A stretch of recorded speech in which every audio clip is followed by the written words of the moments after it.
जन्म दिवस पर इस कार्यक्रम में उपस्थित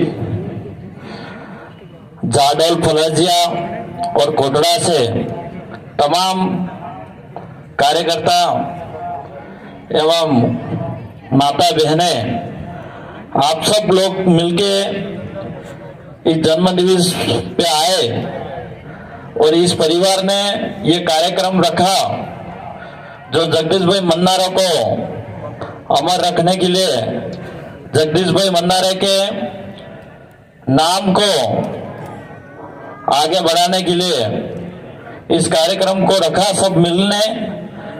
इसके लिए मेरी ओर से खूब खूब धन्यवाद जोहार करना चाहूंगा। मेरे से पहले पूरे वक्त काफी सारे जगदीश भाई मन्नारा के जीवनी के बारे में बोले और कुछ बातें मैं भी बोलूंगा। जगदीश भाई मन्नारा जो हमारे साथी थे, एक क्रांतिकारी थे और उनका और हमारा मिलना लास्ट डूंगरपुर में एक कार्यक्रम था जो कांति भाई आदिवासी यहाँ से बोल के गए। उनका गांव इंदौरा था, वहां लास्ट मुलाकात हुई थी हमारी और उन्होंने इसके बाद दोबारा हमारी मुलाकात नहीं हुई।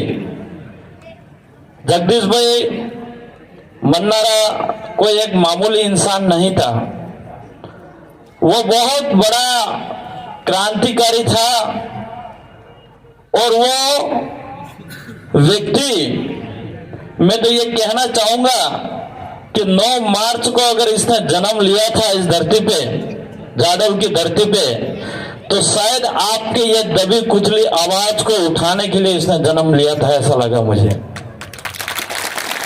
और वो भाई अपने बीच में नहीं रहा।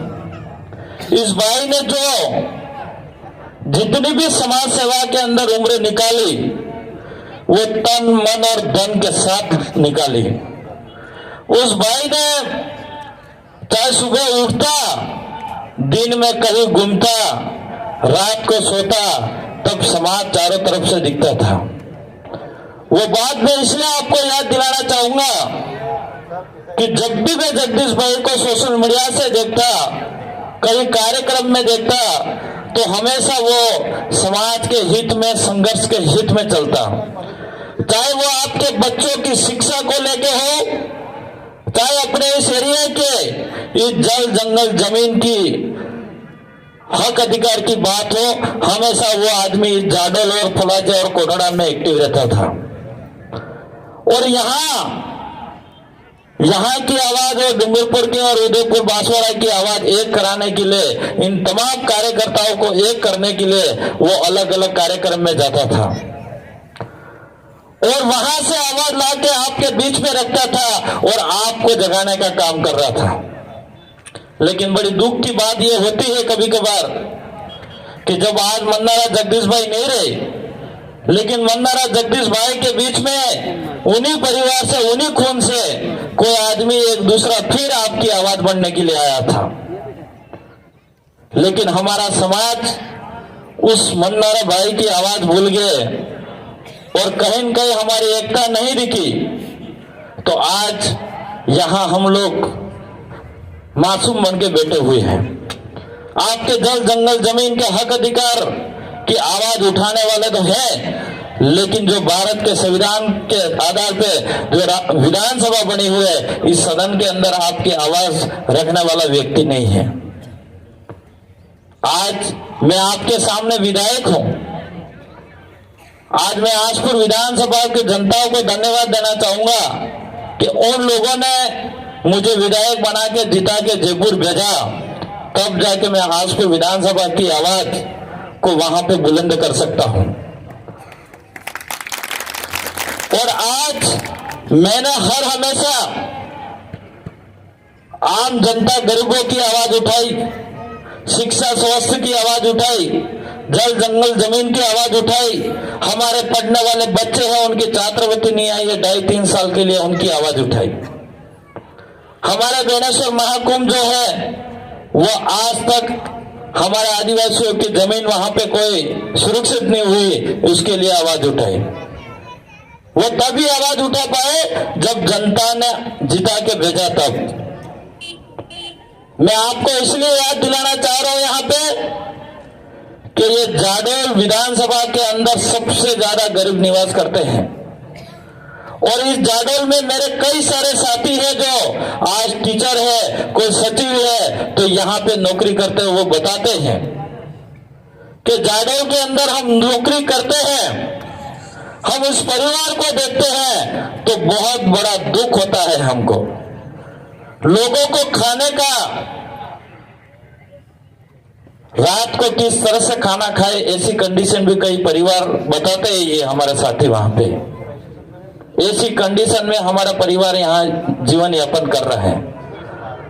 और यहाँ पे जितने पहाड़ी इलाका दिखता है, ये पहाड़ी इलाका मैं समझ रहा हूं आज भी तुम्हारे पास सुरक्षित नहीं है। आप लोग, आपके ये जो पहाड़ दिख रहे हैं, जो जंगल दिख रहे हैं, आज भी आपके पास सुरक्षित नहीं होंगे। ये सिर्फ आप कब्जा करके बैठे होंगे, आपके खाते नहीं चढ़े होंगे। आपके पास 20-25 बीघो 30 बीघो जमीन होगी। अगर 25 बीघो जमीन आपके कब्जे में होगी तो 5 बीघो आपके खातेदारी होगी और 20 बीघो आज भी बिलाना में और चारागर में बोलती होगी। सही कह रहा हूं, गलत कह रहा हूं? इसके लिए आवाज कौन उठाएगा? आपके इस एरिया के अंदर अगर डैम बन गया तो वो डूब में चला जाएगा, तो सरकार के आदेश आएंगे, जिसके जमीन खातेदारी है उसी को मुआवजा मिलेगा, जिसकी खातेदारी नहीं है उसको कुछ नहीं मिलेगा। तो आपकी जमीन अगर कागजों में नहीं होगी तो क्या मुआवजा मिलेगा क्या? इसके लिए कौन लड़ेगा? आपके इस पहाड़ बहुत बड़े बड़े पहाड़ दिख रहे हैं। इस पहाड़ में सोना भी निकल सकता है, कोयला भी निकल सकता है। ये पहाड़ बहुत सुंदर पहाड़ है। उस पहाड़ों में अपने घर है और इस घर है और अपना कब्जा है, बाप दादा डोकरों ने कर रखा और हम भी आज तक हमारे पास है, लेकिन हमारे नाम से नहीं चढ़ा है। और गवर्नमेंट अगर यहाँ पे इस पहाड़ में जो सोना है, कोयला है, उसको निकालने के लिए आएगा और वो आदेश करेगा और कहेगी गवर्नमेंट, अगर आपके खाते है तो मुआवजा मिलेगा, नहीं खाते में है तो कुछ नहीं मिलेगा। सही कह रहा हूं, गलत कह रहा हूं? मैं आपको इसलिए याद दिलाना चाह रहा हूं, हम कुछ दिन पहले अभी छत्तीसगढ़ गए थे, राजकुमार जी रोहत और मैं और थावरचंद जी, और वहां पे यही हाल था। छत्तीसगढ़ के अंदर पूरा जंगल साफ हो गया और जब साफ होते आज वहां पे बहुत सारा जंगल साफ हो गया, कोयला निकाला जा रहा है, उद्योगपति बनता जा रहा है। और वहां पे हम लोगों ने पूछा और सोशल मीडिया के मार्फत से हम लोगों को दिखाया जाता है, पूरे देश को दिखाया जाता है कि कई लोगों को इतने आंकड़ों में मुआवजा दिया गया, इतने लोग यहां से वहां स्थापित करा गया है। लेकिन वहां वास्तविक जाके हमने पता करा तो कई लोग मात्र 10% को मुआवजा भी नहीं मिला होगा और 90% लोगों को आज भी मुआवजा नहीं मिला वहां पे। और जाके पूछा तो उन्होंने कहा कि हम, हमारे डोकरे भी जंगल में रहते थे, हम भी जंगल में रहते थे, लेकिन हमारे कागजों में कोई सड़जू नहीं तो अगला हमने 1 रुपये नहीं मिल जाओ। और यही काम अपने इस ट्राइबल एरिया के अंदर है।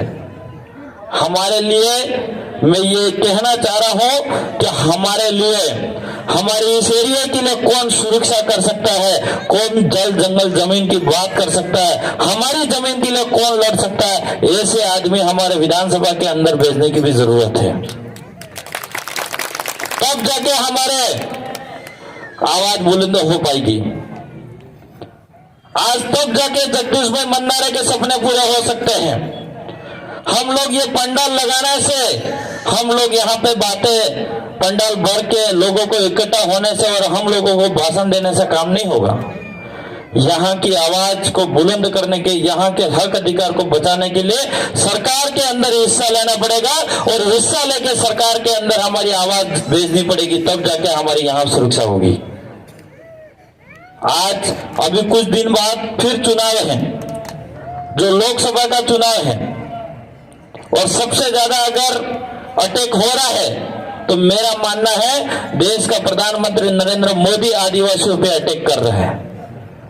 आज इस जल जंगल जमीन पे अगर सबसे ज्यादा नीति खराब हो रखी है तो देश के प्रधानमंत्री नरेंद्र मोदी ने नीति खराब कर रखी है। सही कह रहा हूं, गलत कह रहा हूं? और इसको मुकाबला करने के लिए हम लोगों को एक होना पड़ेगा।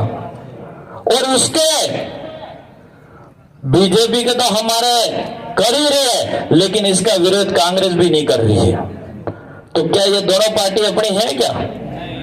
70-75 साल से हम लोगों ने वोट दे दिया उनको, बाप दादा डोकरा भी अल्ताफ जान हमें भी अल जीता, लेकिन हमारे इस एरिया के अंदर हमने जिता के भी भेज दिए थे, लेकिन हमारे जनता के लिए, हमारे इस एरिया के लिए पैरवी करने का काम नहीं करा। इसलिए इस बार हम लोगों को परिवर्तन करने की जरूरत है। और वो परिवर्तन तब हो सकता है जब आप लोग ठानोगे, तब परिवर्तन हो सकता है, बाकी नहीं हो सकता है। मेरे को बोलने से परिवर्तन नहीं हो सकता है, लेकिन आप लोगों ने ठान लिया तो ये जरूर परिवर्तन होगा। और ये परिवर्तन एक अंगूठे से हो सकता है, कोई आपको ज्यादा नहीं करना है। इसलिए आप लोगों को किस तरह से ताकत दिखाई जानी है और इस मन्नारा जगदीश भाई के किस तरह से सपने पूरे हो सकते हैं। और ये जगदीश भाई मन्नारे के सपने नहीं थे, वो सपने आपके आने वाली पीढ़ी के थे। वो आने वाले जो आपके ये जंगल साफ होने वाला था, उसको रोकने के लिए सपने थे।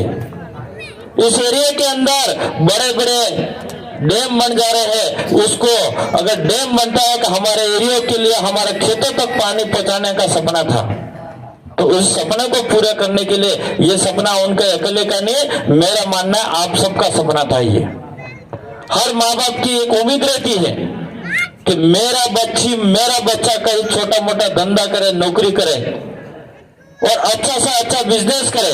वो तभी संभव है जब अच्छा बच्चा शिक्षा ले पाएगा।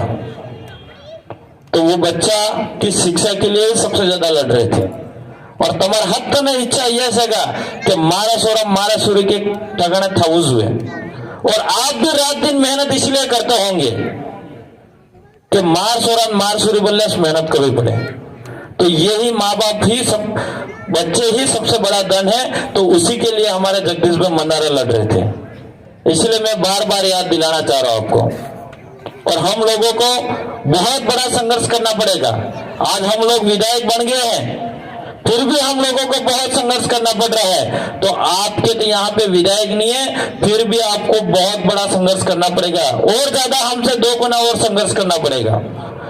और यहाँ पे एक न्यूज आ रही थी अभी कुछ दिन पहले कि जो टीचर था उसने अगर गांव वालों को, लोगों को समझा दिया और गांव वालों ने मेहनत करके अगर रोड निकाल दिया तो उस टीचर को धमकियां दे रही। यही विधानसभा दूसरी है कोटड़ा, यही विधानसभा। और यहाँ पे एक सरपंच धमकी दे रहा, सरेआम बड़े नेताओं का नाम ले रहा है। तो बहुत किस तरह से ये लोग इस देश में तानाशाही कर रहे हैं। मोदी तो कर रहा है, लेकिन उनके नीचे के जो अंधभक्त हैं वो भी कर रहे हैं।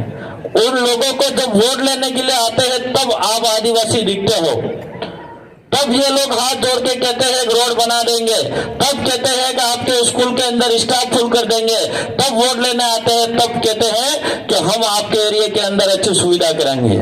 लेकिन जीतने के बाद, मंत्री बनने के बाद सब भूल जाते हैं। और आपके अगर खुद के पैसे से भी अगर कर दिया और सोशल मीडिया में भी दिखा दिया तो आपको दबाया जाता है। ऐसा ही हो रहा है। तो आप लोगों को परिवर्तन करना है और आप किस तरह से परिवर्तन कर सकते हो वो आपके पास डिपेंड करेगा। इसलिए आप लोगों ने मेरी बात को सुना, इसके लिए खूब खूब धन्यवाद। और भी हम जादल फलेसिया के अंदर आ जाएंगे, कोटड़ा के अंदर भी आएंगे और आपके बीच में हमेशा आते रहेंगे। और अब आवाज 3 विधायक तो वहां पे जयपुर भेजे आप लोगों ने, विधानसभा आपने भी कहीं न कहीं सोशल मीडिया के मार्फत से समर्थन दिया होगा, तो मैं आपका भी योगदान मानता हूं। लेकिन अब हमारा दिल्ली की आवाज भेजने की जरूरत है। अगर दिल्ली में हमारी आवाज गई तो मैं समझ रहा हूं पूरे देश लेवल पे आदिवासी सुरक्षित रहेगा, ये मेरा मानना है।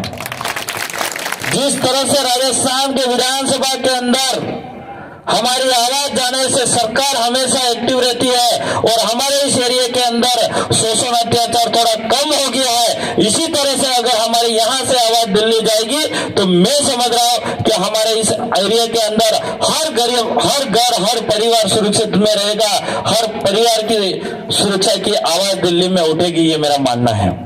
इसलिए आप सबको ताकत दिखानी पड़ेगी और ताकत तब दिख पाएगी जितने लोग बैठे हुए हैं, जितने भी अपने रिलेशन रिश्तेदार हैं, जितने मिलने वाले हैं, उन सबको बताना होगा कि अब की बार कोई कांग्रेस बीजेपी नहीं, अब की बार हमारे जो समाज की सुरक्षा की बात करेगा उसके लिए हम आवाज उठाएंगे। ये बात करनी होगी आपको और यही सपना था हमारा मन्नारा जगदीश भाई का। इसलिए काफी सारी मैंने बातें रखी, ज्यादा बातें नहीं रखना चाहूंगा। मेरी बात को सुना इसके लिए खूब खूब धन्यवाद। मुझे भी आगे जाना है कार्यक्रम में और फिर से हम वापस आएंगे, जरूर आएंगे, आपके बीच में रहेंगे। आपकी जब भी इस परिवार पे भी किसी प्रकार से कोई दिक्कत आती है तो हम बैठे हुए, और जाडव के अंदर भी किसी प्रकार से कोई बात आएगी, दिक्कत आएगी तो हम हमेशा 3 विधायक आपके बीच में रहेंगे, आपके लिए तैयार रहेंगे। ये मैं आपसे कहना चाह रहा हूँ। आपके लिए इस एरिया के जाडव विधानसभा का किसी भी प्रकार की कोई भी आवाज उठानी पड़े तो जयपुर विधानसभा के डंके के चोट पर उठाएंगे और आपकी सुरक्षा की भी बात करेंगे। लेकिन आपको मैं वादा करना चाहूंगा, आपसे थोड़ी मांग भी करना चाहूंगा कि हम लोग तो आवाज उठा लेंगे, लेकिन आपके इस एरिया के अंदर विकास का परिवर्तन करने की जरूरत है और करना है तो आपको यहां से भी आवाज वहां पे भेजने की जरूरत है। खूब खूब धन्यवाद मेरी बात को सुना इसके लिए। एक बार मन्नारा जगदीश भाई का मैं बोलूंगा, जगदीश भाई मन्नारा अमर रहे, तो आप लोगों को अमर रहे बोलना है। जगदीश भाई अमर रहे, अमर रहे, अमर रहे, अमर रहे। खूब खूब धन्यवाद, बहुत बहुत धन्यवाद।